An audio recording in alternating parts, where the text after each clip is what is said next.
Okay, good evening, everybody. Welcome to another edition of the Complete Sports Media's podcast. I'm your host, Darren Campbell, and joining me as always on a Monday is Jason Cameron. Hey, Jason, how are you?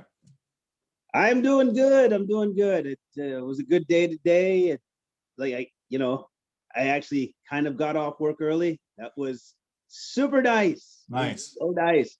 It will be the last time, but one is good for me. I'll take one.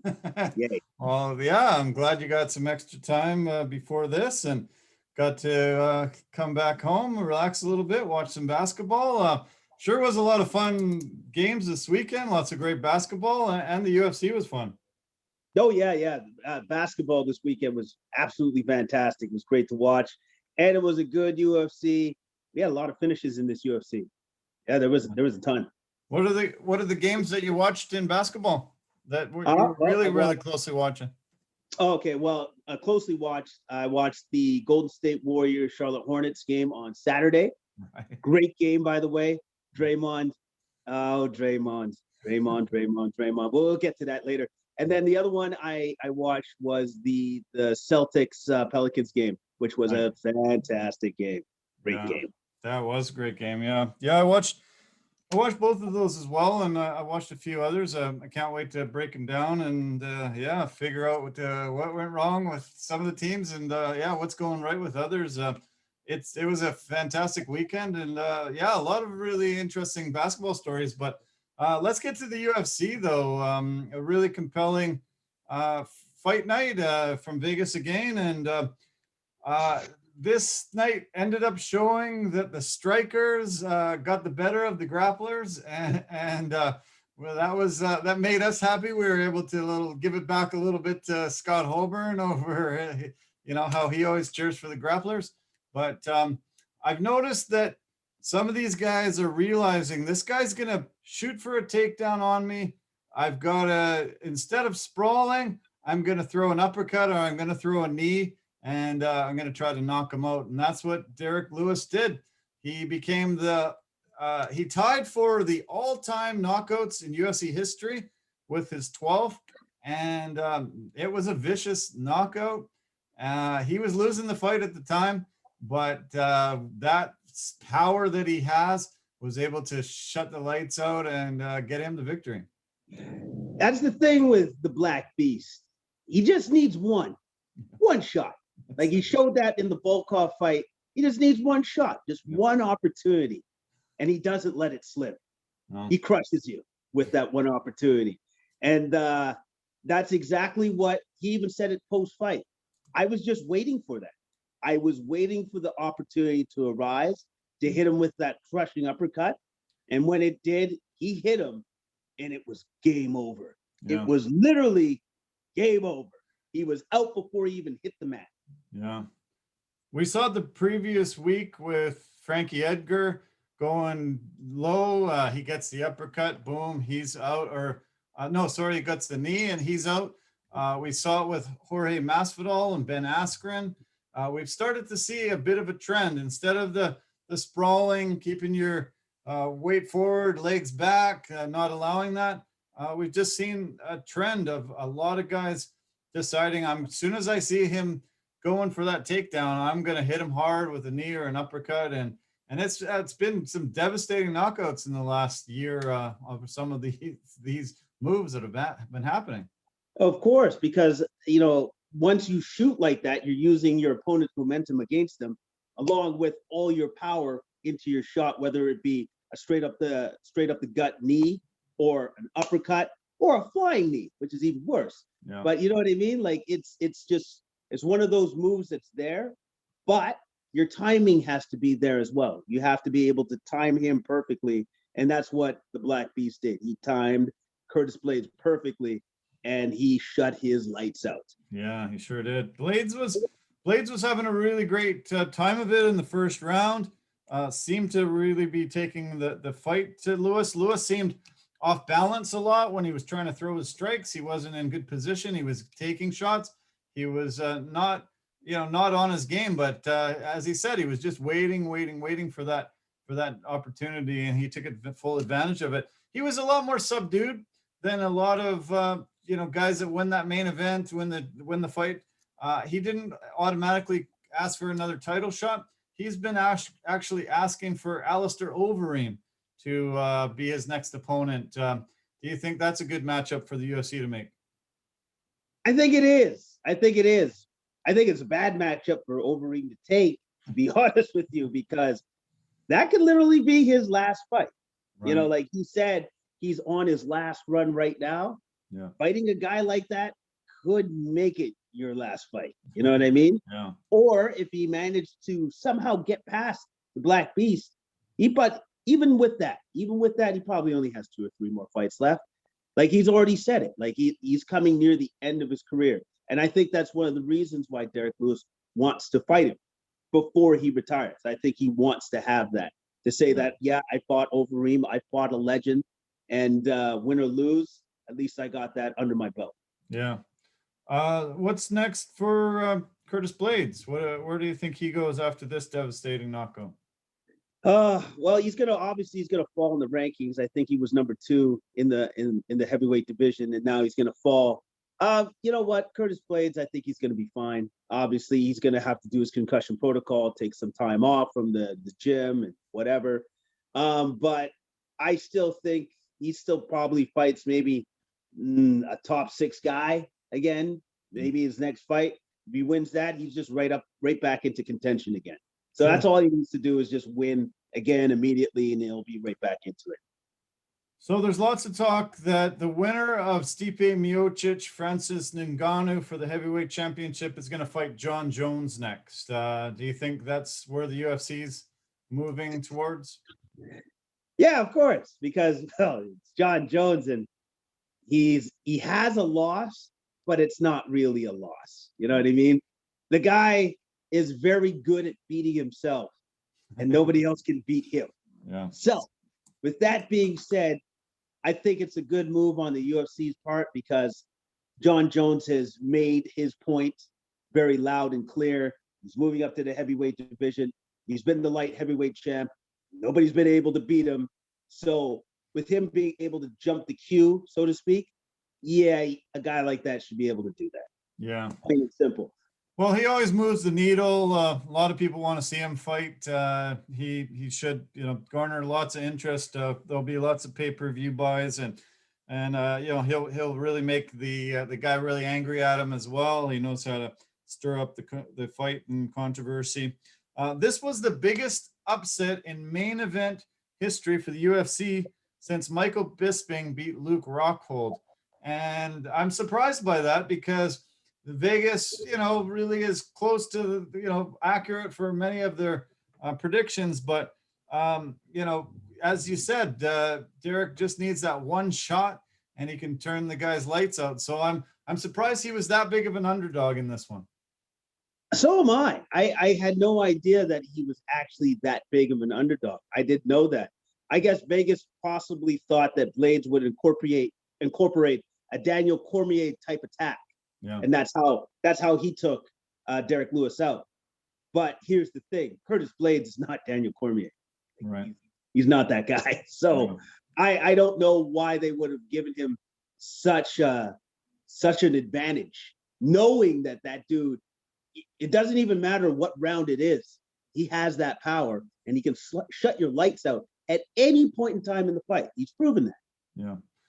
I think that shows how good Daniel Cormier is, and how he was able to dominate so much. But we're seeing a really big evolution of Derrick Lewis. He's never been in better shape every single fight. He's really, really dedicating himself to getting in really good, phenomenal shape. He doesn't seem gassed. He seems, able to do so much more than he ever used to. Yeah, exactly. Like he's really taking his fitness to another level. And since he's done that, well, we're seeing the results of that, of his hard work, which is he's now just knocking people out left, right, and center, and looking good while doing it, and not gassing out. And now that's the funny thing about Derrick Lewis. So it's like, are you trying to tell me he wasn't trying before, but now he is? Oh, okay. That's a problem. Yeah, it's amazing. That was his 21st appearance in the octagon, and now he has 12 knockouts. That ties Vitor Belfort for, regardless of weight class, he has the most knockouts in UFC history. Second place has Anderson Silva, Matt Brown, Anthony Rumble Johnson, and Thiago Santos, all with 11 KOs. When I saw that the last time he got into the, tied with the second most knockouts, I was super shocked by that. And I am still super shocked that he is tied for the most knockouts in UFC history out of the 25 years or so that the UFC has been in existence. It's pretty incredible. It is pretty incredible because he hasn't been fighting really that long. No. If you take into consideration all of that, which means that the man is just that powerful. He just has that much amount of crazy power that I would never want to face in my life, because if I did, I would not be on this planet anymore. I would be gone. Yeah, it's funny. Yeah. Well, it was a great main event. A lot of fun. Very, very significant victory. I feel sorry for Blaydes a little bit. That was a very severe concussion, and probably it'll take a little while to recover from that. But he learned a big lesson, hopefully, and I think he'll be able to move back up the ranks. Young guy, 14-3. Still ranked probably top 5 in the world, and I'm sure he'll get another shot at some big boys. But look out for that uppercut. You don't want to take one of those from some of these guys, Ngannou, Stipe, or Derrick Lewis. You're gonna have an early nap that night if you do. Yeah, heavyweights can crack, you know what I mean? And then the strongest of them can really, really crack. They can really shut your lights out in a hurry. So I'm super excited to see what the UFC does with Derrick Lewis next, if they give him the fight with Overeem, or if they just say, after Ngannou, Stipe, winner of that fights John Jones, then maybe the winner of that just fights Derrick Lewis. Yeah. Who knows? Yeah, we'll see how it plays out, but yeah, it's exciting. The heavyweight division was really on display this card. There was 3 really big fights. The 3 winners all got 50K bonuses. I can't wait to get into talking about a lot of them, but why don't we talk about the co-main event that was Jana Kunitskaya against Ketlen Vieira. What a great battle this was. Ketlen had the early upper hand, was able to take her down and get a lot of ground and pound, but Kunitskaya had a really amazing comeback and ended up taking the decision in this fight. I was impressed by both of their performances. Yeah, they both definitely had the will to win because Vieira took Kunitskaya down in the first, controlled her in the first. Kunitskaya flipped the script on her in the second, did that to her, held her down in the second, won the second. And so going into the third, whoever won the third won the fight.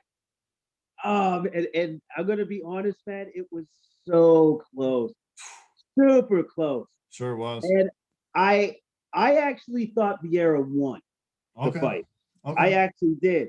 But I kind of understand where the judges were going, because Kunitskaya managed to turn the tables in the last minute and a bit at the end of that round and ended in a dominant position, raining blows.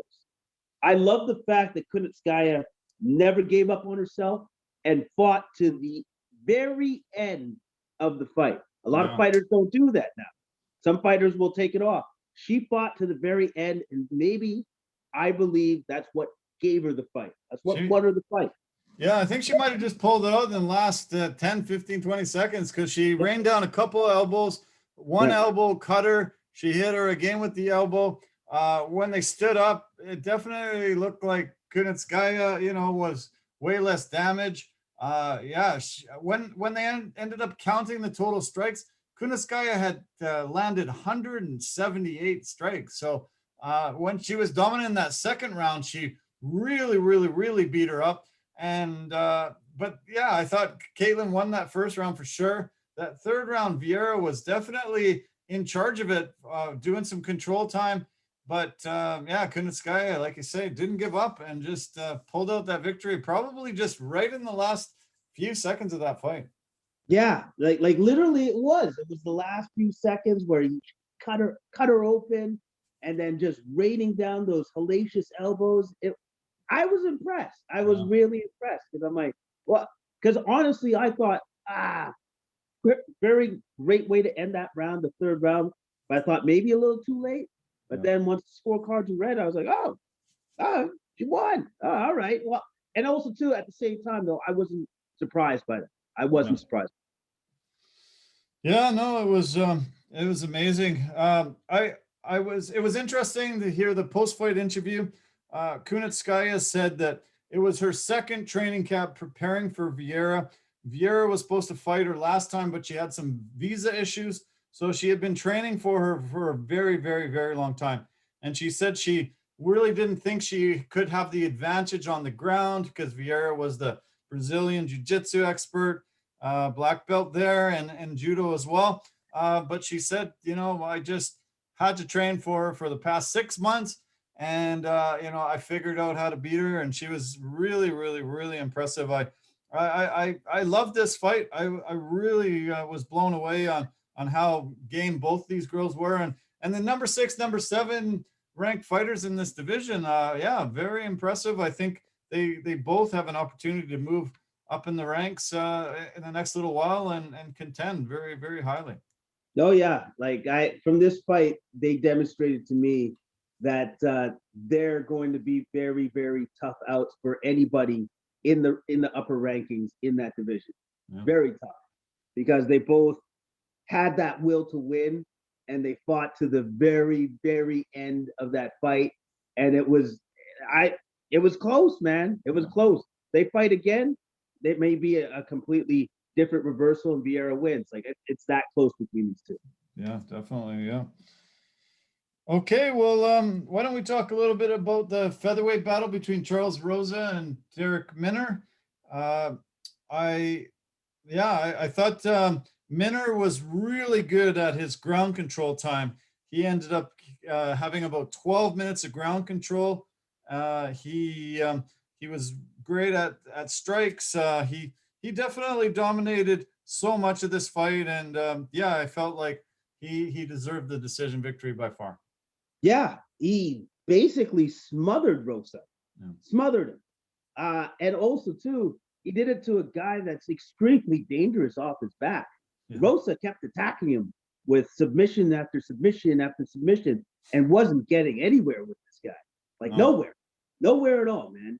I was super impressed with his submission defense, and his top control was just utterly dominant. Rosa could not get out from underneath him. No, he literally couldn't do that. Absolutely not. And he took his back a number of times in the second and third round. Yeah, he had 12 minutes and 7 seconds of ground control time.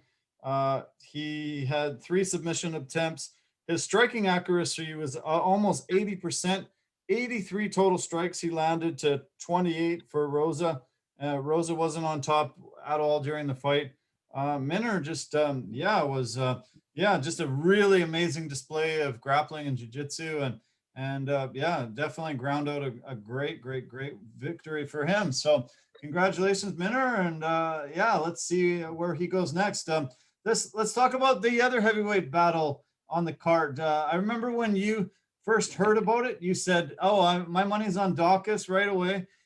You thought he was going to dominate this fight. Oleinik, the boa constrictor, just so much experience, so many incredible fights in his career. He was able to drag the fight to the ground, but he wasn't able to secure any type of submission.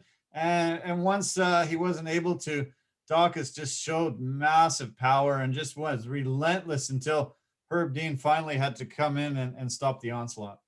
Yeah, because Dawkins' hands are, that's almost Golden Glove type material, man. His hands are great. Yeah, lightning quick, super accurate, and unfortunately for Oleinik, his stand-up has never been, elite level. It just never has been. And Dawkins' striking is most certainly elite level striking. Yeah. Because once he started teeing off, bing, bing, bing, bing, bing, bing, it was just Herb Dean was just you've used him as a punching bag now. I better step in and stop this. And it was only a matter of time before Oleinik fell. Only a matter of time. But Herb Dean yelled at him a couple times, fight back. He just wasn't able to. When Herb stopped it and Dawkins started going to the other side of the cage, Herb looked at him and then looked back, and Olynyk started wobbling and falling, and he came close to falling. Herb actually had to go and help him stand up. And yeah, it's crazy when Olynyk was fighting his 75th fight in his career. It's crazy that he's been so amazing on the ground in the grappling, but he wouldn't have spent so much time trying to work on his weakness like Derrick Lewis is doing.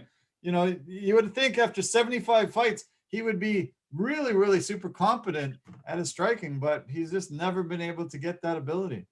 No, actually what he's done instead was he's just perfected his craft on the ground. Yeah. Because like if he gets you on the ground, he's going to both strict you up and you're just going to go to bed because he's going to suffocate you. Like he's going to choke you right out. And so unfortunately, I think it's maybe for some fighters, they just realize this is who I am and this is what I'm going to be good at, you know? And I think with Olynyk, I think he's just accepted this is who I am, this is what I'm good at, and this is what I can do. Now, more to the point for Olynyk, what you just said right there. 75 fights? This guy's still fighting? Like, what is this? Are you kidding me? Like, what are you made of? Amazing. How is that even a thing? How is that even possible? Amazing. It's amazing. It's amazing. Yeah. Yeah, it's incredible. Yeah, just what a career. And yeah, sorry that he wasn't able to become as well-rounded. This game, you need to be, skilled on both sides, striking and grappling. And if you can't, they're going to be able to put guys in there that can find your weakness and exploit it and get big knockout wins against you. And Daukaus is now ranked in the top 10 and seems to be really on a meteoric rise. Still young, 11-3 is his record, but some big fights are coming for him, I'm sure. So looking forward to that. Why don't we talk about the middleweight fight between Phil Hawes and Nazardeen Amabov? Decision win by Hawes. Amabov hurt him, had him wobbled. Hawes was in trouble quite a bit, but man, is that Megatron ever powerful, ever just what an incredible physique and really, really super powerful. A great victory by him, but he was in trouble a little bit during this fight. Yeah, because Amabov really took it to him in the third and almost had him. But just didn't seem to have just enough juice or gas to finish him off. Get that knockout blow. Didn't have enough. Yeah. And he was right there and he had him, but he couldn't finish the job. And Hawes had enough wherewithal to once again fall back on his old reliable wrestling, take him to the ground, gather his wits about him, and not get knocked out. Yeah. Because he was right there for the taking, but Amabov couldn't take advantage of that, and Hawes did the right thing. Wrapped him up and held him, managed to hold on. Yeah. Henry Hooft is his striking coach, and he's a striking coach down in Coconut Creek, Florida. Lots of amazing fighters coming out of there. We mentioned one of them earlier. Jana Kunitskaya is from there.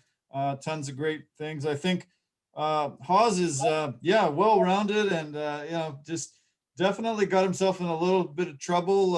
It was very wobbly, but 6 straight wins now for him, and he got the majority decision in this one. I think great fights are on the horizon for him. I know that the UFC is quite high on him, so we'll see him soon. The main card started with another heavyweight battle between the legend Andre Arlovski, former heavyweight champion from years back, against Tom Aspinall, who's definitely on a meteoric rise himself, and was able to get a rear naked choke on him and a really, really quick tap by Arlovski. He didn't want to go to sleep that night, and Aspinall was able to get a very quick win. Yeah, Aspinall, again, just like Daukaus, great hands. His hand speed. Once he got Arlovski hurt and up against the cage, that was ridiculous. Yeah, that was like a machine gun going off. Like it was. I was super impressed with that hand speed, man. That's world class right there, my friend. And it was just a matter of time. And then before you know it, he knocked Arlovski down, took his back immediately. Again, the seamless transition from him going from stand up to the ground and then sinking in that rear naked choke immediately like that. Yeah. That was a thing of beauty, man. That was really nice, really Yeah. nice. So now you have two new up and comers storming the heavyweight division and storming into the top 10 with Aspinall and Dawkins. Those are your two your two bright lights now in the heavyweight division. Yeah, maybe the UFC should put them together. Yeah, put them in the cage together and see who's the best up and comer. Yeah, they could do that, or they just keep letting them both go up at the same time, and eventually they clash near the top. Yeah, Yeah, that might be smart. Yeah, that was Arlovski's 52nd fight in the UFC, and he's been around forever. The one cool thing about that night was that Aspinall actually said that he went to watch a Michael Bisping fight in England when he was a young guy, and Arlovski was fighting on that card, and he said that he inspired him to actually go and pursue mixed martial arts. He had never been into a gym to actually fight, and when he saw Arlovski, he thought, hey, there's a guy about the same size as me. I think maybe I better try this out. And years later, he was able to meet him in the cage and settle the score. It was kind of cool. yeah, it is kind of cool to beat up on your idol and stuff like that. Like it's kind of nice. It's kind of nice to have those goals set and be like, that guy's inspired me, but you know what? I also want to beat him. I want to beat him up as well. Yeah. So he ended up after the fight calling out the winner of the Dawkins Oleinik fight, which hadn't occurred yet. So maybe the UFC heard that, and maybe Dawkins heard that and said, careful what you wish for. So we'll see what plays out. It's always kind of cool when you hear some call outs, and he said, yeah, I want whoever wins that fight later on in this card. So we'll see. Okay. The prelim card, the main fight of the prelim card was Jared Flash Gordon against Danny Chavez. Ended up being a decision win by Gordon, and he had really great ground control in the fight. Very even first round, feeling each other out, it seemed like, and then once Gordon was able to take Chavez down, he was able to just control the action and seemed to be a little bit fresher, a little bit better fighter in the end. Yeah, like you said, the first round was pretty even. It was pretty much a back and forth affair. But once Gordon showed his supremacy on the ground, and Chavez that was his weak point, and Gordon exploited it in the second and third, and that's what won him the fight. Yeah. Like you said, in this game, you got to be well-rounded in all aspects. And if any of these guys find a chink in the armor, that's what they'll attack. And for Chavez, unfortunately, that was his chink in the armor, his grappling exchanges and his wrestling, just not as on point as it was for Gordon. And then that's what Gordon did, wrestled him, got the win. Yeah, pretty fantastic stuff for Gordon. Yeah, no, it was really fantastic. Yeah, he looked incredible. He was 5 pounds overweight, so I wasn't totally impressed with him. There was actually 4 fighters on the card that came in overweight and lost part of their purse. Something that's got to be done, as we've said before. I think they've got to be a lot more penalizing with something so that we don't see this. I thought it was an unfair advantage, and it shouldn't have occurred. Just losing 20 to 30% of the purse. I just don't think it's fair. And 5 pounds isn't really a try, in my opinion. No, it's not, because that last 5 pounds is the hardest, right? That's the hardest one to cut, and that's if he looks at it, he goes, you know what? I tried, good enough, whatever. And then I think that's what a lot of these guys do. We're just like, you know what? It's just not worth it for me to go any further, because now I'm going to be severely limited in the fight and not make the weight anyways. Yeah. Well, how about this?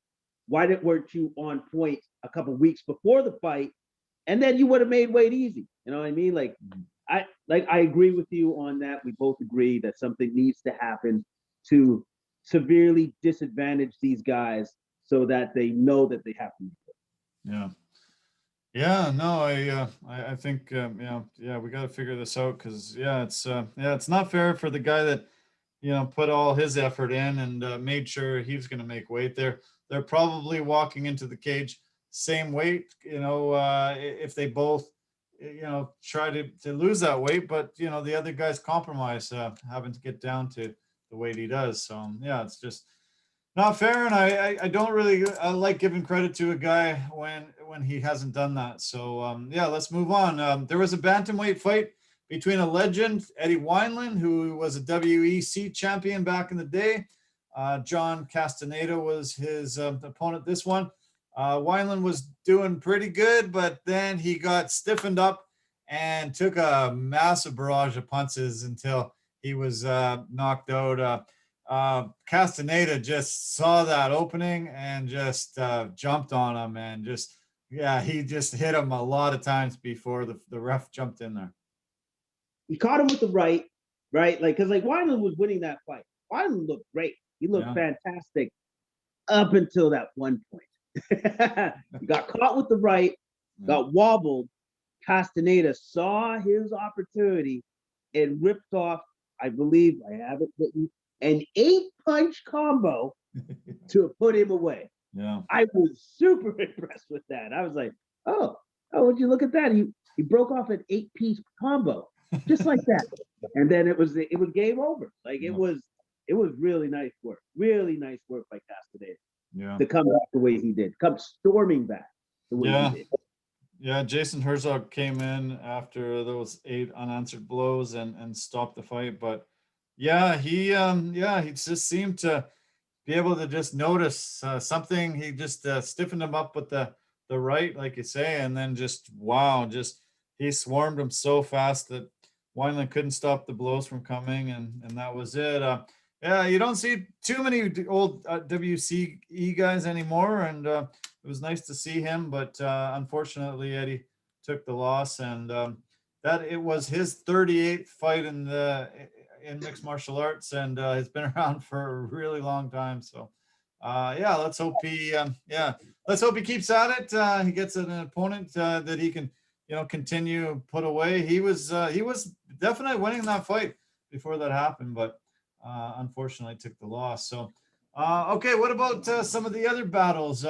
I do really want to mention our Canadian Aman Zahabi had the really great knockout win over Draco Rodriguez. Yeah, it's great to see Zahabi get back in the win column after a couple of losses. Firas Zahabi being George St. Pierre's former coach and longtime Canadian icon for the trainers that come here to Canada. Great to see his younger brother get the victory, and yeah, really spectacular knockout. Yeah, and I hope that Amin is a little bit busier this year because he hasn't really fought that much over the last couple of years in the UFC. So right. I hope to see him more because I like the way he fights. I like his style, and it was pretty even at first until out of nowhere hit him with an overhand right in the fight flow.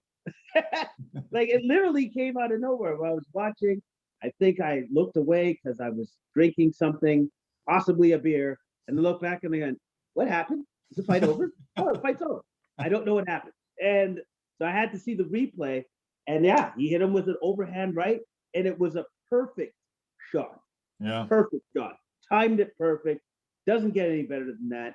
And Zahabi comes away with the win, and it was a great way to get into the win column for him. Yeah, sure was. Yeah, it was an incredible, really fantastic shot. And he was on his last fight of his contract. So, really great way to go and negotiate a new one. That was his 7th first round finish.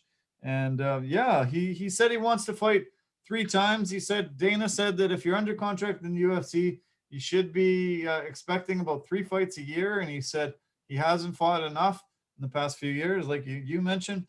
So let's hope we see him again soon. He gets those 3 fights a year, and we can, get to see, talk a lot more about Firas and a lot of that camp, the TriStar camp out of Montreal. It's a great camp. So many fighters, after George St. Pierre had his success, so many fighters went there and got trained and have done really, really well. And I think Faraz is one of the geniuses of the sport, and it's really nice to see his younger brother back in the spotlight and getting the victory.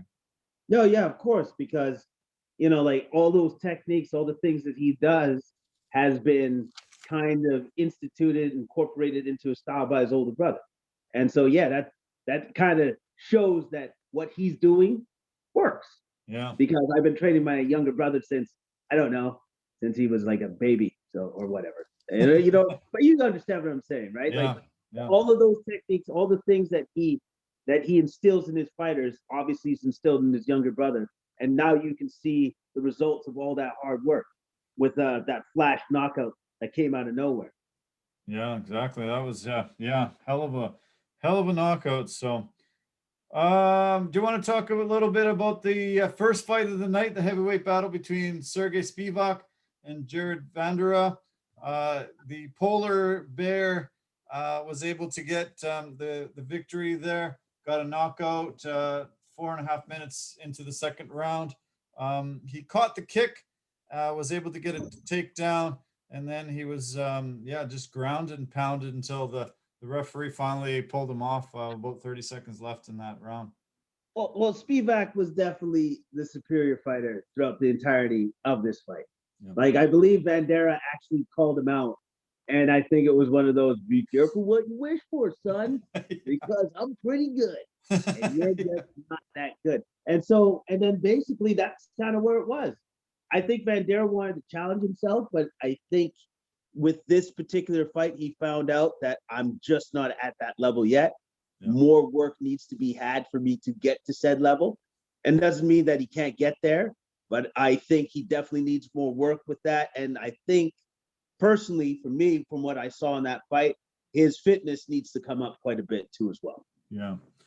Yeah, he had come in, he threw the Dana White Contender Series, was on a 2-fight win streak, had finished 10 of his 11 wins, was in his UFC debut, but he came in at 265. He didn't look in fantastic shape. And he bit off more than he could chew there. I think Spivak was a bit mad that he got called out by this guy and really dominated and took him down and was able to beat him pretty badly. There was another there was another fight that was canceled really late. It was kind of crazy that Chaz Skelly was in the cage when they called it off because Jamal Emmers had some kind of back spasm issue and was not able to fight. We've seen a lot of late cancellations of fights, but never actually a guy going into the cage, getting all ready, looking around for his opponent, and his opponent doesn't show up. It was kind of weird. I've never seen that before. I've never seen that before. Like where literally the opponent couldn't make the walk because he couldn't walk. I've never seen that before. I was like, what's going on here? And it's like, And so I love the fact that Skelly goes, do I get my win bonus? I'm here. Because like he's right though. He's like, I'm ready to go. I don't know what happened to the other guy. So I hope he did get his win bonus. I hope he got considered a win. It was considered a victory. So you should. Awesome. It was very weird. At first, when I heard it was a medical issue, I thought, another weight cut problem. We've had a lot of ones lately where the guys have been health compromised from a weight cut, but I don't remember hearing a back spasm forcing a medical cancellation. No, I don't remember that either. But I believe the post-fight interview, I don't know if it was Bisping or one of the guys brought it up that Kenny Florian actually had that happen to him. Oh, wow. And he couldn't make a fight because he couldn't even get onto the plane because he had back spasm issues. Wow. So it's not to say that it doesn't happen. It happens to these guys every once in a while, right? It's just unfortunate that it happened to Emmers literally before his fight, literally minutes before his fight. So. Yeah, that was crazy. Yeah, it's just weird. Yeah, I've had back spasms before, and I know it's tough. But I was shocked that he was in the cage, waiting for his opponent, and his opponent never came out. Let's talk about a few other things before we get to next week. There was a couple birthdays today, Colby Covington and Ryan Hall. There's been news about Colby Covington today. where he refused a fight with Leon Edwards. When Khamzat Chimaev fell out of the fight between Leon Edwards, Colby Covington was given the opportunity to fill in late notice, but he refused. And Usman jumped on him and said, a huge mistake, horrible move, turning down a paycheck, screwing the UFC, and thinking that, and he heard that Colby said, no, I'm only waiting for a title fight next. And he said, there's a long line of people before you that are getting a title shot. So it was kind of funny press conference that I saw today from Usman and talk about Covington, who's the birthday boy today. Well, I don't know, man. I guess he wants to have his cake and eat it too, so to speak. You know what I mean? But like literally, okay, you're waiting for a title shot, but how did that first one go for you? Not well, if I recall correctly. Yeah. You kind of got dominated. So I don't understand how your performance warrants another shot immediately. Yeah. How does that work? Exactly. Like, yeah. How does that work? I don't know. Yeah, doesn't make sense to me. You lost and pretty significantly. So yeah, we'll see where Covington goes. I know he's been in a lot of fights with the UFC brass, and yeah, we'll see what happens. A lot more came out of that Usman press conference, and one of the things that came out was that he doesn't want to go up and fight Adesanya.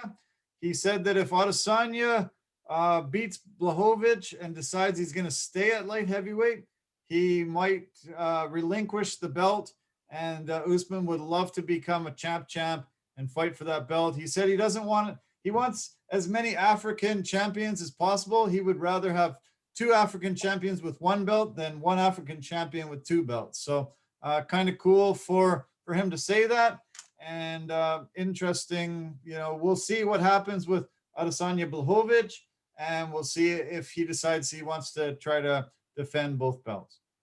Yeah, that's actually, I like that. I think that's kind of cool. I think that's very cool that he said to, that he said it out loud for the world to hear, that no, I'd rather enjoy the fact that there's 2 of us that are champions, that are from the African continent. So I applaud that, to be honest with you. I really enjoy that, and I like hearing that. But here's the thing. I think even if Adesanya does win, if he does win again, he's not giving up any of those belts. He's like, nah, I'm going to fight both of you people in both of these divisions for as long as I can. Like, I think that's because I think Adesanya has that greediness to him. He's got a little Brady to him. I'm just going to say it. He does. I want it all. That's what Adesanya is all about. Yeah, maybe. And he also mentioned that he thinks Francis Ngannou is going to win there. So there'll be 3 African champions, and that'll be really a big history-making move for the UFC and the African fighters. So he talked about wanting to be in that elite company as a 2-division world champion. And you and I talked about this maybe when we got together about a week ago. We talked about some of the champions.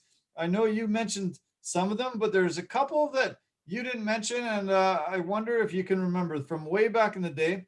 We talked about Connor, we talked about GSP, we talked about Cormier, Nunes, and Cejudo.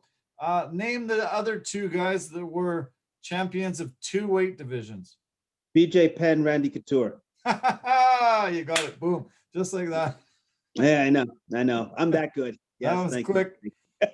That was quick. A few of the guys have held them simultaneously. Conor McGregor, Daniel Cormier, Amanda Nunes.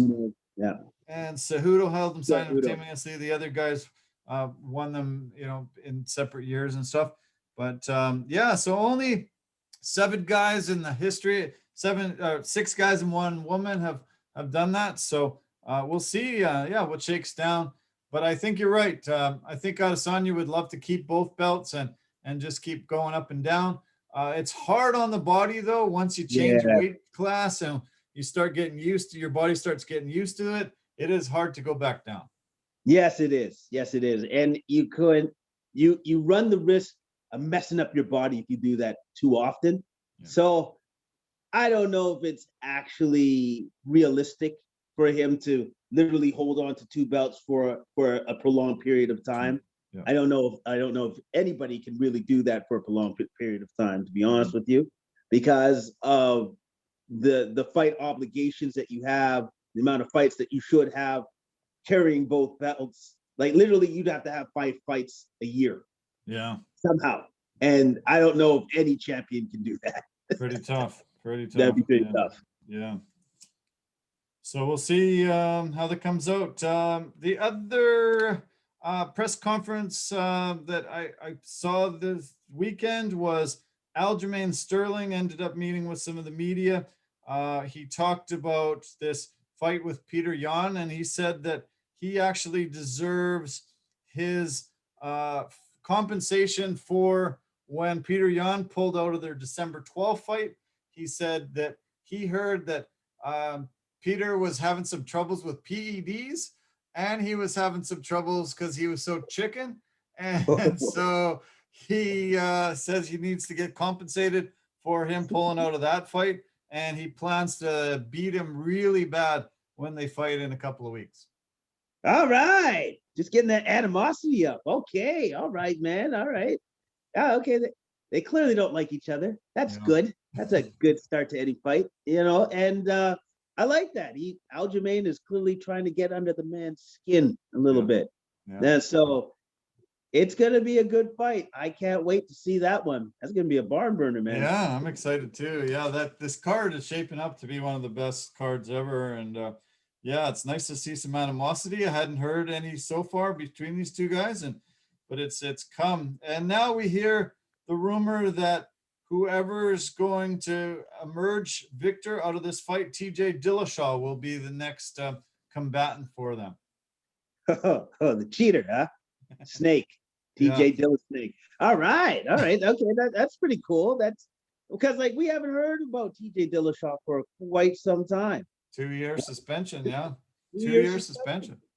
So now I'm kind of curious to see what new wrinkles that he's added to his game. Besides the cheating, but what else is he going to bring to the table that we haven't seen him do ever? And because he's had a lot of time to tweak things and to work on things, so it's going to be very cool to see him back in there. And get it, throw down again. Yeah, no, I'm excited. I'm angry at him for what he's done, but hopefully he can get out of the cheating scandal. Hopefully he's put a lot of time in the gym, and he's been able to become the best fighter he ever was. And but we'll have to see. What about boxing? Were you able to watch any boxing this past weekend? I missed that. I know that Adrian Bruner fought. I know he won. Yeah. I just don't know if it was a dominant performance or he just managed to squeak by. I have no. Yeah. I was absolutely stunned that he got the decision win. He was fully outstruck. The numbers I have in front of me are just so brutal. I was shocked that they gave him the decision. He basically lost the first 5 rounds for sure. Started coming on and in about the 6th round, but still lost quite a few rounds going on. He landed 48 jabs, 49 power shots. Santiago landed 83 jabs, 124 power shots for a total of 207 to 98. Santiago's body shots were 91. Broner had 11. It was just a shocking decision victory by Broner. I was really angry after it. It's just something that just makes me think, oh no, boxing, here we go again. So what you're saying is somebody paid the judges? I'm not going there, but oh man, either they don't really know what they're, what to watch for. But man, I was really disappointed. I just thought Broner just didn't really put much of an effort in until the middle part of the fight. There was a lot of rounds where he just seemed just really not into it. And Santiago was all over him, throwing shots the whole time. Really, really looking like he wanted to take this belt, and he just yeah, he got robbed, I think.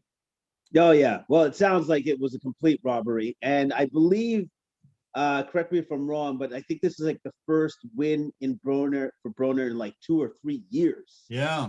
No, I think it's actually 4 years since he had a victory. He had his last couple fights 2 years ago, but he lost. So I think Yeah. it was 4 years since he had a win. Yeah, and that is telling in and of itself. Yeah. He's completely fallen off. Yeah. Right?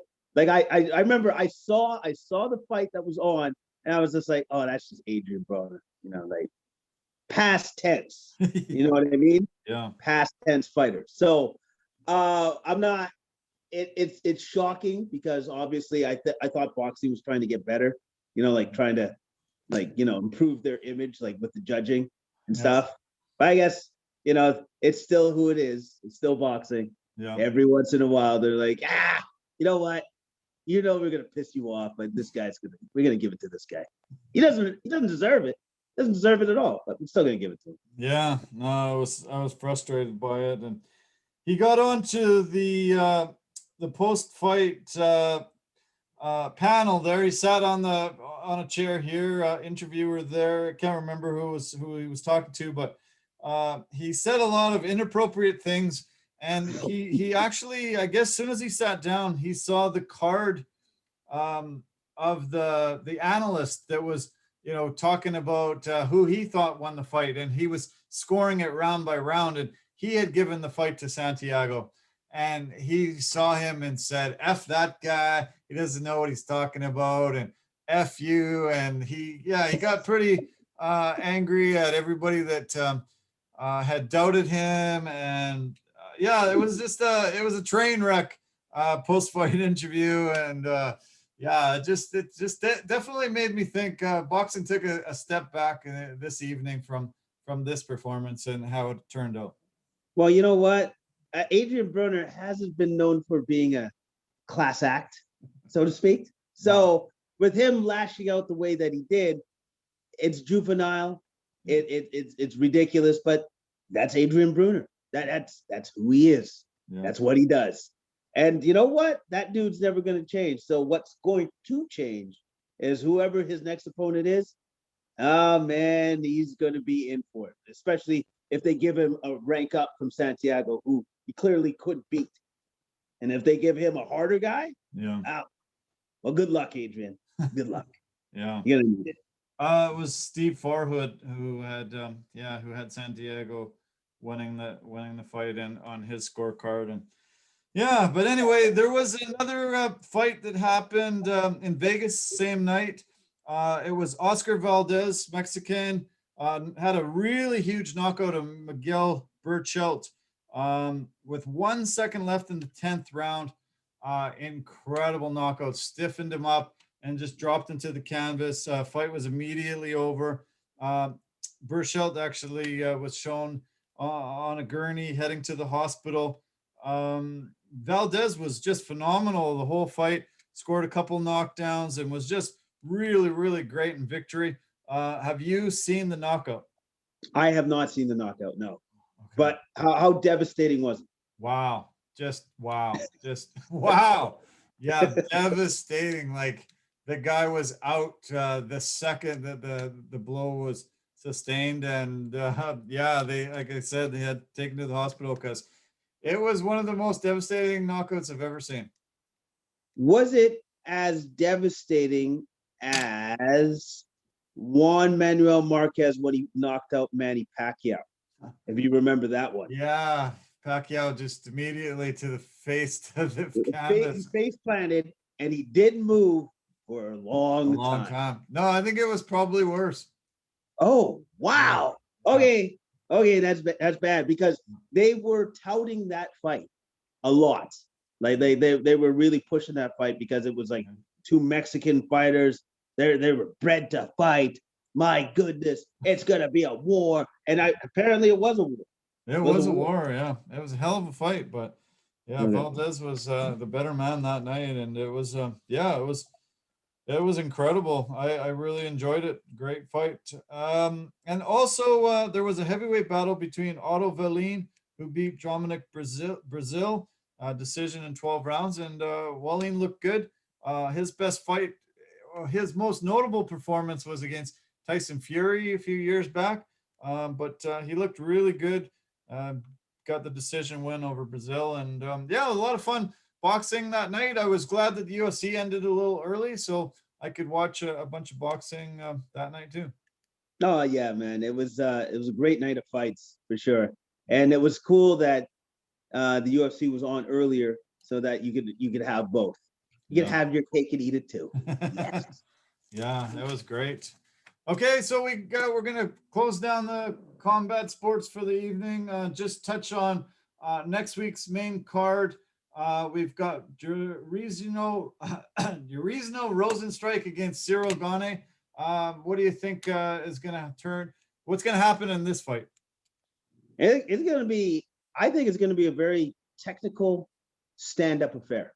Nice. I don't think these guys are gonna go to the ground at all, but I think it's gonna be trying to set traps and bait each other into making mistakes and then take advantage of those mistakes with serious, devastating effect. Because I think as soon as one of these guys makes a major blunder, they're going to sleep. Yeah. Yeah, well, 4 heavyweight battles on this Saturday's card. Another heavyweight battle for the main event. A lot of great fights on this card. We've got Pedro Munoz against Jimmy Rivera. We've got Angela Hill, Ashley Yoder, Alex Bruce Leroy Caceres feeding Kevin Kroom. Yeah, it's we've got Randy Brown fighting Alex Cowboy Oliveira. A lot of great battles. So I'm sure next week we'll have a lot of fun to talk about. And 2 weeks from now, we've got the big card, UFC 259, 3 title fights on the card, a lot of ranked fighters all the way down the card as well. I'm just hoping, I'm just praying, I'm keeping my fingers crossed that nothing happens to any of these fights, and we can get to witness all these really good battles.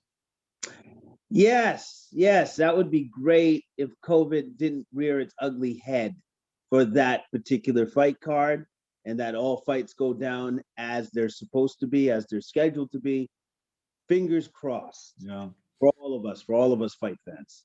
Yeah, we've just seen so many cancellations, so many tough fights that have not come to fruition. We're only a little more than a week away, and yeah, I hope and pray that this UFC 259 comes together. And yeah, it's great how many great battles they've put on this card. So can't wait. Okay, well let's switch gears to the NBA. As you said off the top, you got to witness some really great NBA action over the weekend. Why don't we start with the early game that you said you watched, the Charlotte Warriors game, and it was a back and forth battle until Draymond Green made a serious error in judgment and was tossed out of the game with a 2-point lead with about 10 seconds left. They hit both free throws and ended up losing the game on a buzzer-beating 3-pointer. Draymond, we love his passion, but he can be a very disruptive force, and getting kicked out of that game caused the Warriors to take the loss. Well, of course it did. Like it compounded the fact by getting kicked out of the game, getting the guy, the opposing team, 2 free throws. Guy hit both to tie the game, and you only have 10 seconds left in the game, and they take possession of the ball because of what you did, because you couldn't control your emotions. And so what does Terry Rozier do, who's been hot all game? I'll just take this winning 3-point shot, I'll sink it, and we'll win. And it's game over. Like they should have won that game. Golden State should have won that game, even though Steph didn't play because he did not feel well. He was ill, he was sick, or whatever it may be, whatever the case was, he didn't play. And then the game itself was fantastic. Both teams played very hard. That was the one thing that was on display to me. Both teams played very hard. They both wanted to win. And it was just unfortunate that Draymond decided, you know what? No, I'm going to give it to them. Charlotte deserves this win. Steve Kerr had a lot of critical things to say about Draymond after the game and even into today. Draymond said he takes responsibility. It was a stupid move. And he said he actually regrets it more than he does the ejection that he got in the NBA Finals. That seemed a little ridiculous to say because it was the NBA Finals. And a lot of people say that his meltdown back then caused the Warriors from a championship, another championship that they should have won. Yeah, okay, sure. He regrets it more than the one in the finals. What are you talking about? What are you, crazy? What is that? It doesn't even make any sense. This is just a regular season game. That's the NBA Finals. That's kind of what you work your whole career to do. And then again, you couldn't control your emotions even then. Like, so, maybe this is a reoccurring theme. Yes, of course, it's a reoccurring theme. It's Draymond Green. The guy's passionate. We get that. We love your passion, but you got to control it for your team's sake so that they can win, Like, it's like, I think sometimes at some point, somebody on that team needs to be able to have the ability to take Draymond aside and say, come on, man. Come on, what are you doing? Please. Yeah. We got games to win and we're good. Like Golden State is doing way better than what anybody else thought they would be able to do. Definitely. Most of that is due to Steph Curry and his amazing shooting. Yeah. A lot of that has to do with him. And I believe I told you even at the beginning of the season, I'm curious to see what Golden State can do with Steph Curry being the guy. Yeah. Well, now we've seen it. They're pretty exciting to watch when Steph Curry is just the guy. You know what I mean? Yeah. But unfortunately, you have to have a hothead like Draymond who kind of every once in a while just loses it.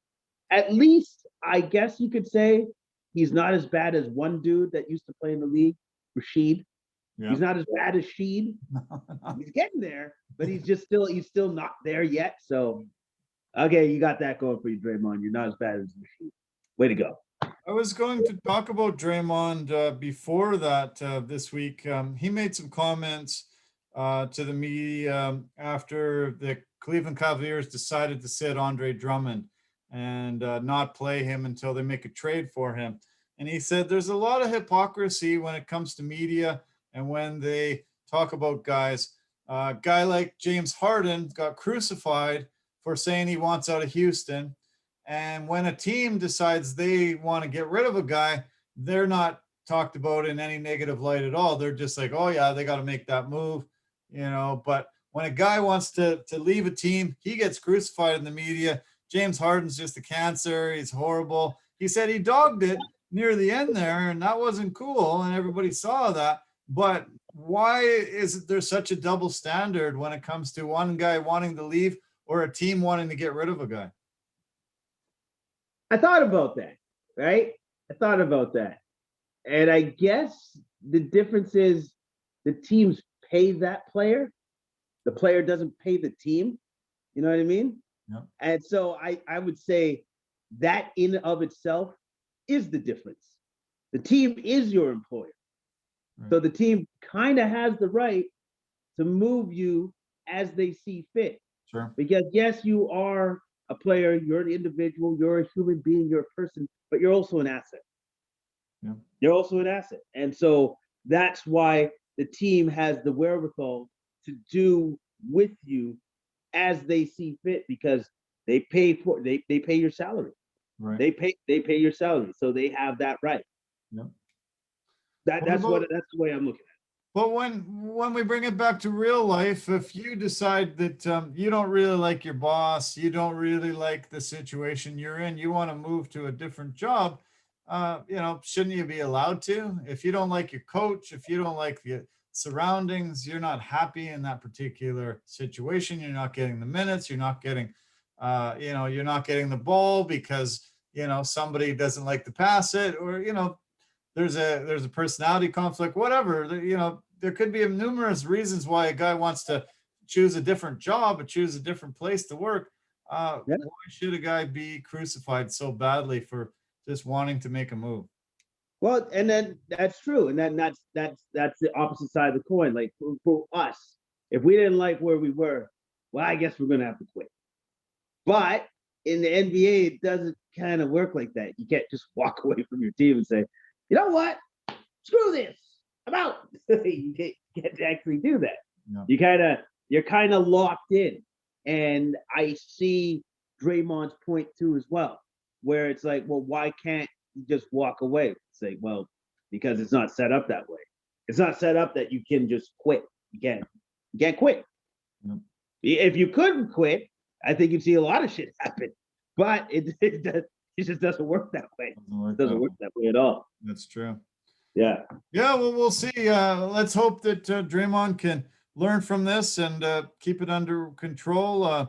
To get those 2 technical fouls, get kicked out of the game. It was just horrible look on the Warriors, who have had a really great year, but they're right on the precipice of missing the playoffs or making the playoffs, and he needs to be there. He needs to be a big part of that team. They're understaffed. They're missing some really key guys, and for him to not be there and cause that, it was a big blow. And let's hope he learned his lesson.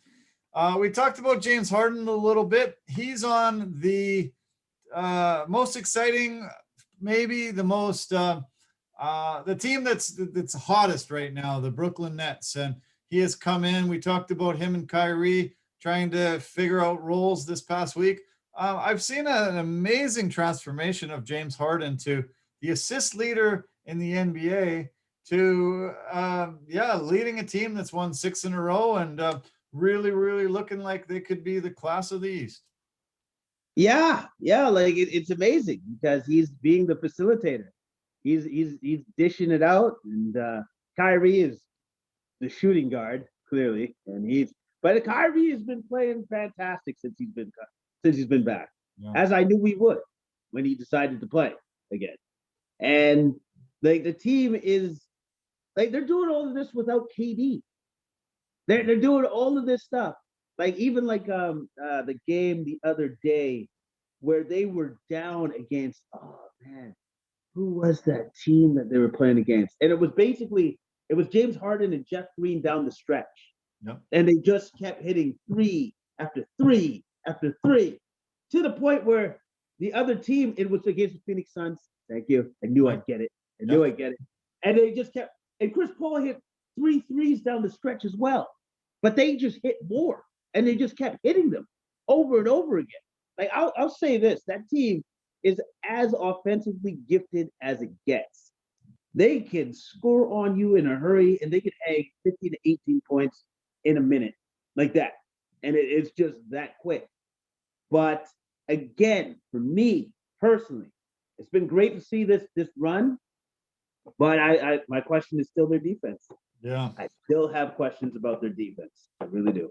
I have a little bit of stats about their defense. I'm going to talk to that in a second, but they had a perfect road trip. You mentioned that Suns game. They beat the Clippers last night by 4. They beat the Lakers by 11. They beat the Suns by 4, the Kings by 11, and the Warriors by 17 on a perfect 5-game road trip, and missing Durant. Pretty incredible.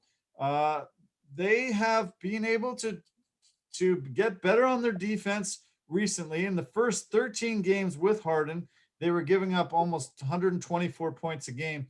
In this 6-game winning streak, they've got 111 points against so far. So they've taken off 13 points a game against in those 6 games.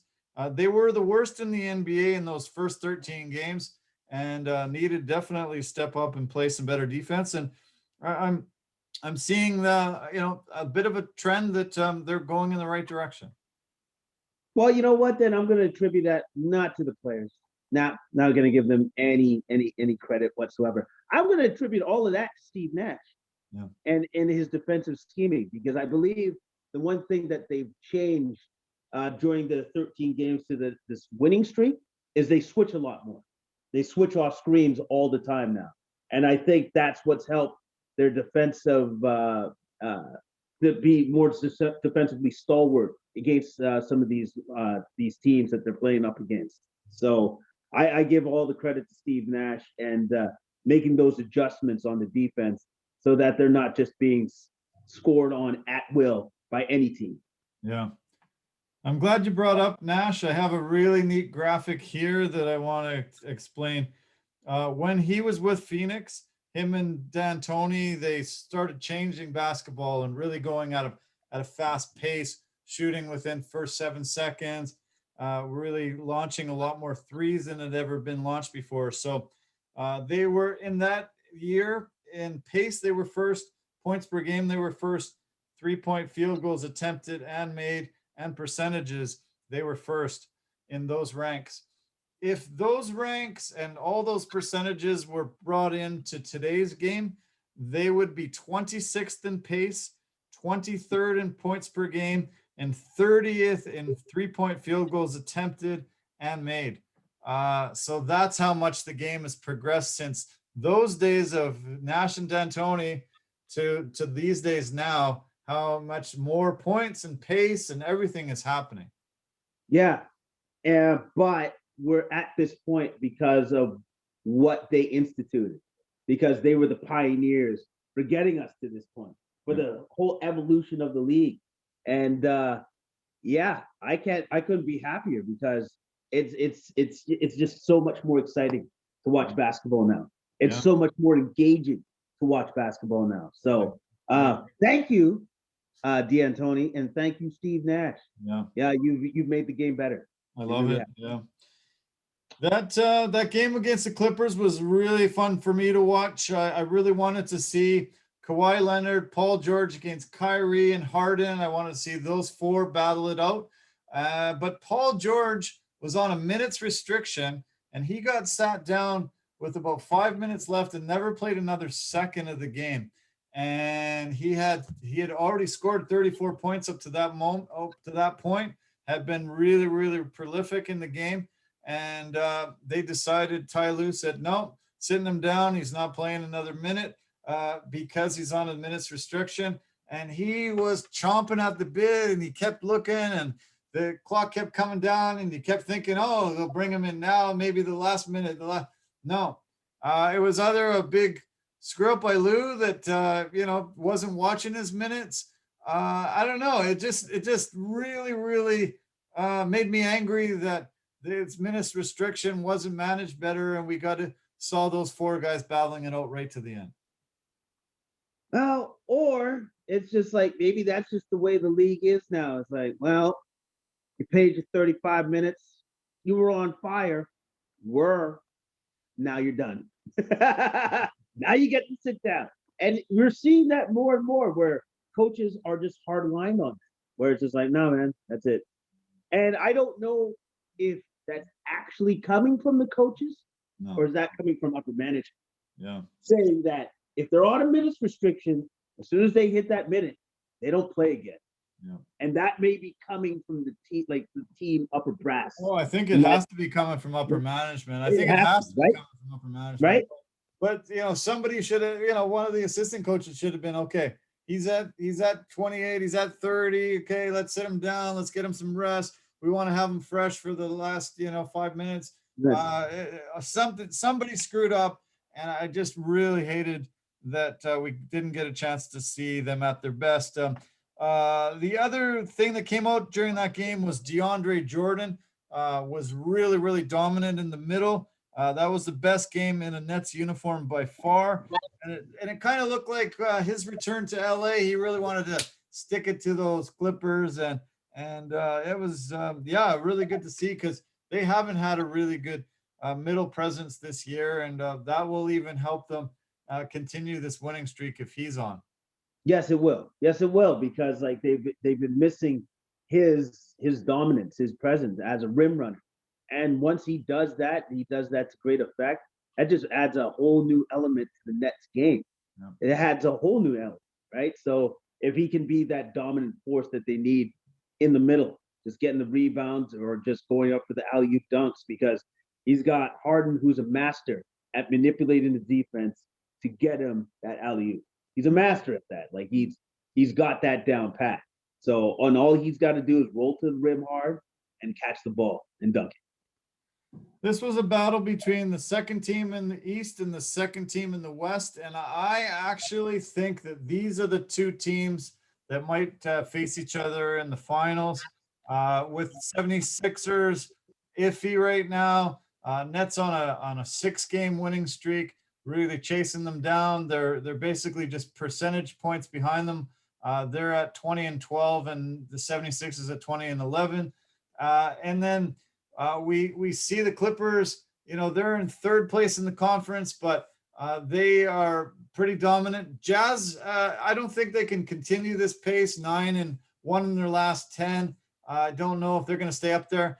And the Lakers, with Anthony Davis gone for a month, they're overplaying LeBron James. I really feel like he has a really high risk of injury right now. And if he gets injured, they're sunk. They're done. I just hope that they manage his minutes a little bit better. He has been playing crazy amount of minutes lately. It's been way over the top, and I don't know why they're doing this. They don't need to stay at the top of this conference to do a lot of good things in the playoffs, but he's never played more. It's crazy. I think, you know what? That's not the team doing that. That's LeBron doing that. You know, LeBron's at a point where he's like, I kind of call my own shot. I can kind of do that now. And to me, this year, it seems like he wants to come out and make a statement, which is, I don't know why they didn't win MVP last year. Kind of ticked me off a little bit. Yeah. So this year I'm going to put a stamp on it and say, no, I'm actually that good. I'm actually that good. And here's the thing. You said the Clippers and the Nets, and you totally discounted the Lakers. I'm a little bit surprised at you. I'm a little bit surprised. You want to know why? Because I did the same thing in the NFL. I did that to Brady. Look what he did to me. Yeah. So let's see what happens when we get to the playoffs. Because if there's one man that you cannot count out, and also too, the man's made of iron. He doesn't ever get hurt. Yeah. He's just made of iron. I don't know what he's made of. He's not built like the rest of us. He's not a regular human being. So give him all the minutes. Yeah, they'll be fine. Yeah, no, I worry. He's, I think, you got to say maybe he's made out of iron, but, he had injury troubles a bit last year. Year before, definitely he had some injury troubles. That 36-year-old body with that many minutes on it. I want to tell you this stat here. Through January 22nd, he was 50th in the league in minutes per game, and he was 10th in the league in touches per game. Since he's first in minutes and third in touches, Anthony Davis has been out 6 of the past 10 games, and he's gone a month. And I don't know. I'm really scared and really worried that he's going to get injured. And that's the only reason I would discount the Lakers. If LeBron's healthy, AD's healthy, they go into the playoffs and stay healthy, they should win the title again. But I think they're really running a big risk of LeBron getting hurt as well. And this championship run is derailed because of it.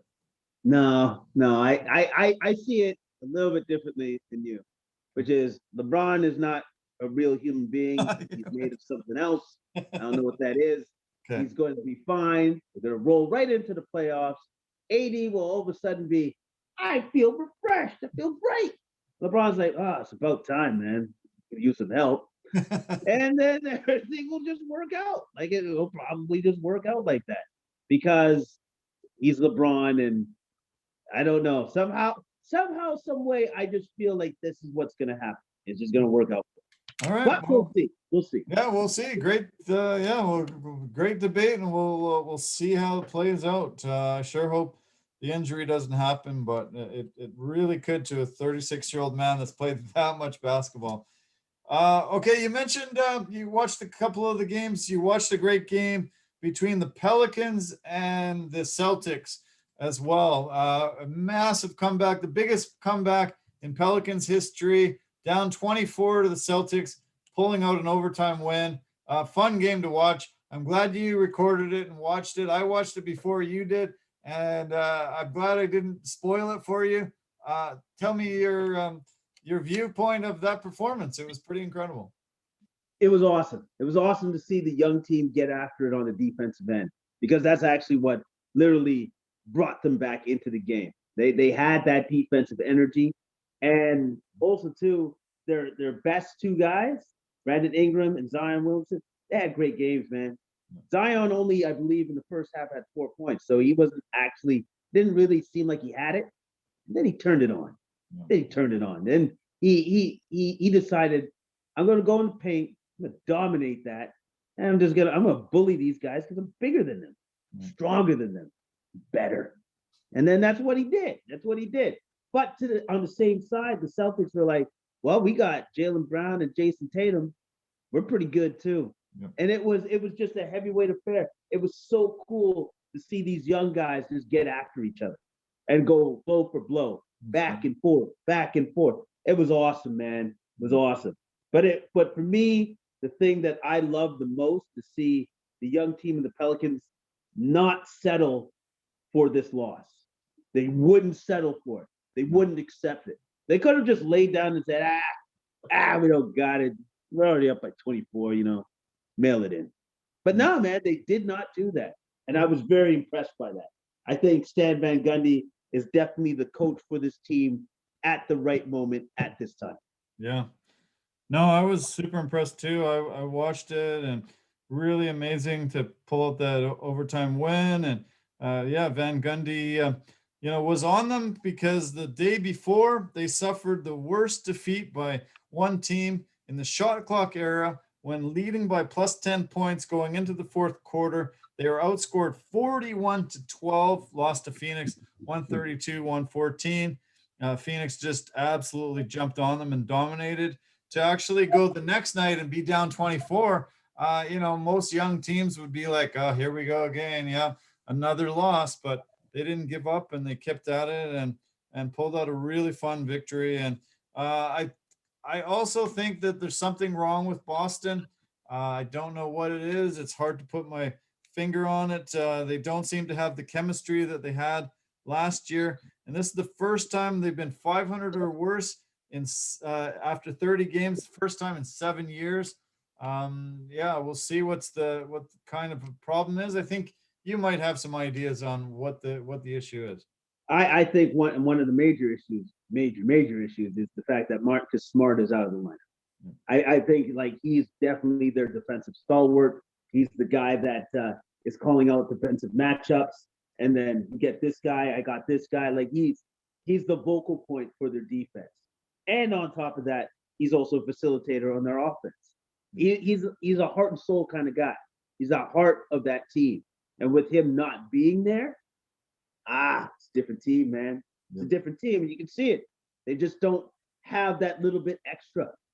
That's because that guy's out of the lineup right now. I think once he gets back into the lineup, I think the team turns around pretty quick, but they still got to wait until he's healthy enough to get into the lineup. True. Yeah. Yeah, we'll see. They're having their struggles to be this far down. You're definitely not used to it. You see Boston, usually they're contending top of the conference, and they've had so much good talent over the last half dozen years. Raptors are starting to look pretty good. I was impressed by their victory yesterday over the 76ers.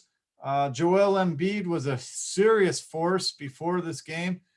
Some incredible games recently, but their defense is super solid, and they were able to, contain him and get a big victory. And I think they've turned things around. Even in Kyle Lowry's absence with a thumb injury, they seem to be able to win against some really tough teams. Yeah, and that's because they've always been a good team.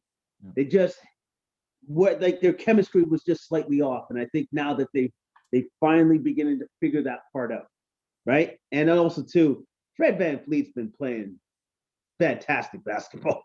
Yeah, he's been playing great, man.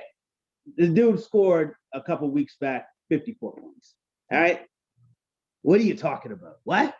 Yeah, man. You know what? I guess the $23 million that he was paid, money well spent. Clearly, money well spent. So it's good to see that the Raptors are back to the winning ways for the moment. Hopefully, they can continue doing that. But for them to continue having this success, it's got to start on the defensive end. They got to still keep playing hard on the defensive end. Yeah. Yeah, 4 wins in a row. They're up to fifth in the conference after a really, really tough start. First time over 500 since the early part of the year. And yeah, no, it's great. I'm nice to see them pulling it together. There's still talk about an Andre Drummond possible deal, but Kyle Lowry has been out with an injury, and I'm not sure if that's stalling things or not, but we'll see how that plays out. They lost an assistant coach in Chris Finch today when Minnesota decided to fire Ryan Saunders after a 7-24 start for Minnesota, 43-94 over the last couple of seasons. The son of Flip was the youngest coach in the league, and he just didn't have enough horses to be able to pull this team together. Also, with D'Angelo Russell and Cairo Anthony Towns, over the past 45 games that they were on the same roster, they were only able to play the same game 5 times. So, yeah, it's tough for him to take the fall, but they ended up hiring another one of Nick Nurse's assistants, and Chris Finch has got the opportunity there to try to turn this around. Well, good luck. You're going to need it. I don't know necessarily if a new coach is going to instill a winning attitude into that organization, because I feel that they just don't have the players as of right now, so to speak. Yep. But as you mentioned before, Karl Anthony Towns and D'Angelo Russell haven't even played together yet, really. Yep. So once that dynamic is built upon and they actually have a rapport, maybe things will begin to turn around. But they still have to put in game for that to even manifest into something. And so that's still going to take some time. There was Anthony Edwards was the first overall pick by Minnesota this past year. He's had a really fantastic rookie year so far, and he threw down a dunk yesterday over day before yesterday over Yuta Watanabe that was absolutely spectacular, and it brought back dunks from rookies over the years. Saw so many highlights of dunks. It was spectacular. Did you see that rim rocker? I think, is that the one that he dunked from the side? He came in from the baseline pretty much and like jumped like out of the gym. Yeah, I did see that. Impressive stuff. The dude can leap. He's a leaper, man. And Watanabe had no chance. None whatsoever. He had no business being there. It was an incredible. If you haven't seen it, for any of our viewers or listeners, find it online. Amazing dunk. And yeah, he has hops, and yeah, I think if they can keep bringing him along, that team has potential. But yeah, unfortunately, Ryan Saunders took the blow and is out of a job. That makes the coach of OKC now the youngest NBA coach in the NBA. He's only 35. Taylor Jennings from Memphis, 36 years old. Luke Walton, 40, and JB Bickerstaff from Cleveland, 41. So there are still some young coaches, but Ryan Saunders was the youngest up until today, and he took the fall. I guess the only other thing to talk about is Demarcus Cousins will be leaving Houston in the coming days. Supposedly he is on the trade block, and the Lakers are in the running to bring him back. He signed with the Lakers a couple seasons ago, had an injury in the offseason playing some pickup basketball, never got a chance to suit up. Now might have a chance. Would he be a good addition to have in the meantime while AD's out? Yeah, I think so. And he's cheap. You know, like he's not even expensive anymore. Like, so, and like his upside is only up. Like literally, like whatever that Demarcus can give you, like even if it's like 50% of what he used to be, that's good enough. That'll get LA pretty far, you know. And if he can be even better than that, oh man, that's a great pickup for LA. Like a great pickup for LA. So let's see what the man can do. Let's see what he has left in the tank. I'm kind of curious to see. Yeah, great to watch. Yeah, I guess that's kind of the basketball story of the week. Yeah, I'm glad you got to see a lot of games. I've been watching games every night, and I got to see some great ones this weekend. Yeah, the NBA is really in fine form right now, and very fun to watch. And as the season wears on, as we get closer and closer to All-Star weekend, and we get closer to halfway kind of thing. Yeah, the NBA's been really super fun. Yeah, it has, and I'm more impressed that they actually stuck to this ridiculous breakneck schedule that they've had. Like it's just utterly ridiculous, but they've managed to keep it somehow. So good on them. Yep. I'm kind of curious to see what the All-Star weekend's gonna look like. COVID, like what is that gonna be like? Gonna have a ton of fans in the stands? No, actually you're not. It's gonna do some dunks with just like some people around, like just former NBA players. Is that what you're doing? Anyways, whatever, man. Hey, let's see what you can pull off. Good luck, NBA. I'll tune in. I'll watch. I'll see how it looks. It's uncharted territory for everybody. Let's see what they can do. Yeah.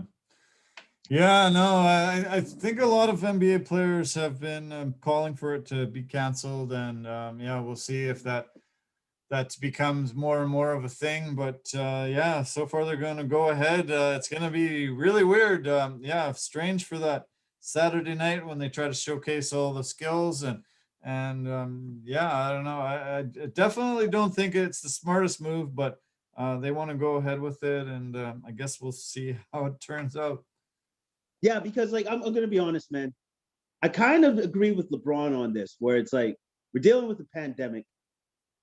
The NBA All-Star game is actually for the fans that can't be there. So why are we doing this? Yeah.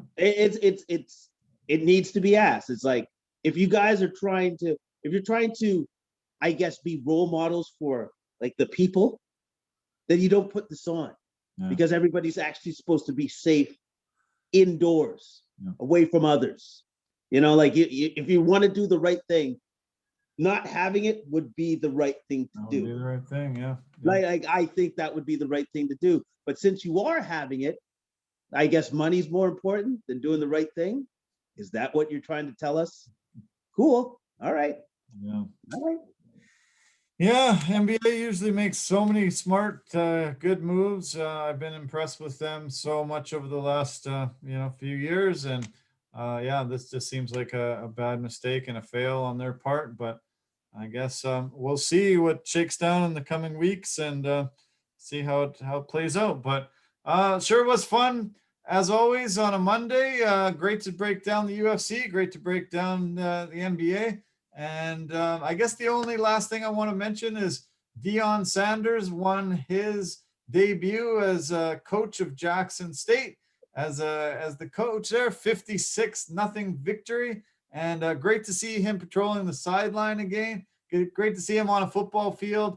Kind of cool to see primetime back in the spotlight. Being involved in games, not just talking about his history. Yeah, because that's more like a primetime score, isn't it? 56-0. Yeah, that's the way that Deion wants to make a splash, and that it suits him to a T. Yeah. So well done, sir. Well done. Yeah. Okay, well, have a great week. Hopefully you get off early the whole entire week. Hopefully that set a precedent, and we'll be able to see a very refreshed Jason Cameron next Monday. Thanks again for doing this, buddy, and I look forward to keeping in touch with you through the week. Oh, yeah, you betcha, bud. We'll see you next week for sure. Okay, perfect. Bye for now. Bye. Okay. Yeah, wow. Time has flown. We had a long episode this time. We've had a lot of long episodes, but this one seems to have pushed a little later than I expected. But yeah, thanks, Jason. Fun as always. Had a lot of laughs, and great to hear your breakdown of both the UFC and the NBA. And yeah, I do want to make a mention tonight. This podcast is dedicated to Ross Joel. He's in the ICU tonight. Had yeah, some health issues over the weekend. He's alone, unfortunately, because of COVID protocols. Cannot have his family visit him there. Please give your thoughts and prayers out to him. Suffering some serious health troubles, and just saw him on Friday. He was able to make me laugh, make us laugh, bring a lot of light and joy to him. My thoughts and prayers are to the Joel family and to Ross himself. I hope he's able to recover and get back on his feet and get out of the hospital soon. Yeah, please, our viewers and listeners, thoughts and prayers for Ross Joel. And thanks so much for tuning in. Really appreciate your time as always. Love you guys, and look forward to talking to you soon. Take care. Bye for now.